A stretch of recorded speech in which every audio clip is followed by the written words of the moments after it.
your status within the community, come to the church. Now, Mc Oluomo, gbogbo wa mọ̀ pé is a Muslim.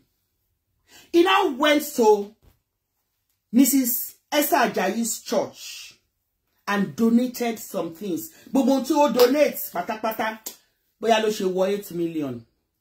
Àti rí ibi tí Esther Ajayi tó ti fún yan kan ṣoṣo ní 10 million rí 5 million to donate. Ó ti fún odidi ìlú ní over 420,000 million or something. Gambia or Gabon or thereabouts ní àwọn ìlú tó ṣàwà ní ẹ̀gbẹ́ ní West Africa yìí náà ni àti rí tó ṣe yẹn rí. Now, Mc Oluomo wá sí church ẹ̀.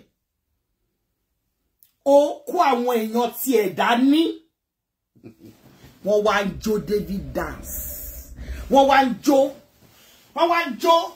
Wọ́n wá ń jó. Wọ́n wá ń jó. Wọ́n wá ń jó. Wọ́n wá ń jó. Wọ́n wá ń jó oríṣiríṣi ijó tó wù wọ́n. Wọ́n ṣe ti bọ́lọ́run wọn dá májẹ̀mú pé wọ́n máa jó tí wọ́n bá wá ṣe ọpẹ́ nínú church. Prophetess Kehinde, mo fẹ́ bèrè lọ́wọ́ yín pé ṣé blogger ni? Torí pé ẹ lè bèrè pé kí ló jẹ́ kí mi dá sí, I'm a blogger, I'm a motivational speaker. I can talk about whatever I see on the internet. You are a prophetess. You are preaching. Your platform is mainly to preach the word of the Lord and to draw people nearer unto God for them to be able to make heaven.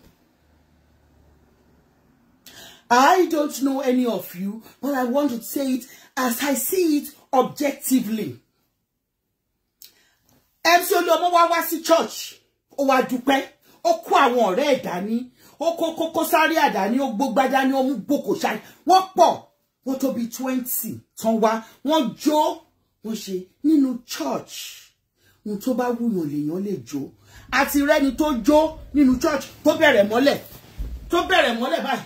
Tó dẹ̀ jó mọ́lẹ̀, tó jó mọ́lẹ̀, tó jó mọ́lẹ̀, tó kọ mọ́lẹ̀, tó ṣe bẹ́ẹ̀. Àti rẹ́ni tó gbẹ́sẹ̀ sókè, tó ṣe bẹ́ẹ̀. Àti rẹ́ni tó stood down, tó jó. Àti ráwọn tó jẹ́. Àti ráwọn tó ṣe yẹn. Oríṣiríṣi ijó. Olèyàn lè jó ní church. Now, yes, my prophetess Kehinde, ẹ wá bọ́ síta. Ẹ kọ́kọ́ bẹ̀rẹ̀ sí ní sára yín. Ìwọ ọmọ aládé àlàáfíà. Ìwọ ẹ̀mí mímọ́ ló ń gbénu ẹ. Ọlọ́run pè é ìkejùpè lọ. Ìkejùpè lọ. Tá bá ń sọ̀rọ̀ ìpè. Tá bá ń sọ̀rọ̀ ẹ̀mí. Tá a ṣe gbá. Ọkọ̀ intimidate àwọn èèyàn. Mi ò sí náà àwọn tó máa intimidate. Nítorí pé Bible tèmi fi èmi pé gbogbo wa pátá ni olú àlàáfíà. Ni a jẹ́ prophet in our own right. Ni a jẹ́ prophetess in our own right. Kò sí ẹnikẹ́ni ìwọ tó bá sùn tó lálàá. Ó rántí àlá ẹni, ó rántí àlá ẹni. Ó ní ìpè. Ìwọ tó bá kàn wò báyìí. Mọ́kọ́lá tí mo fẹ́ lọ yẹn. Mi ò lọ mọ́. Tara sọ̀rọ̀ fún ẹ. Ó ní ìpè. Ìwọ tó bá mú Bible ẹ tó kà tó fi bọ́ ọmọ ẹlòmíì, ìpè kan nìyẹn, teacher nìyẹn. Ìwọ tó gbé Bible tó wá mú ago àdúrà tí excuse me yo.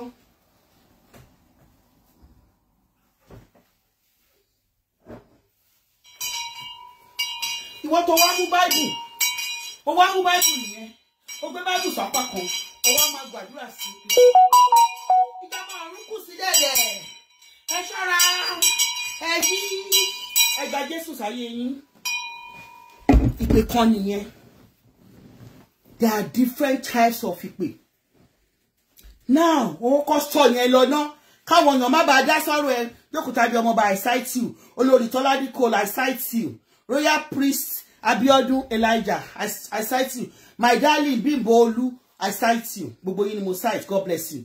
ó wá mú ó kíra ẹ lọ ní ògbére ẹ̀gá ògbére ẹ sórí pẹ́nákù ta ni ò kí ń ṣọmọ Ọlọ́run ta lórí tó jọmọ èṣù ìfẹ́ tàwọn tó ń sin èṣù gan wọ́n bẹ́tà ju ẹ̀yin tẹ́ ń wá aṣọ àdúrà lọ èyí tó ṣe yẹn kò ń ṣe ó wá tún jáde lẹ́yìn ìgbà tó ṣe program àkọ́kọ́ tán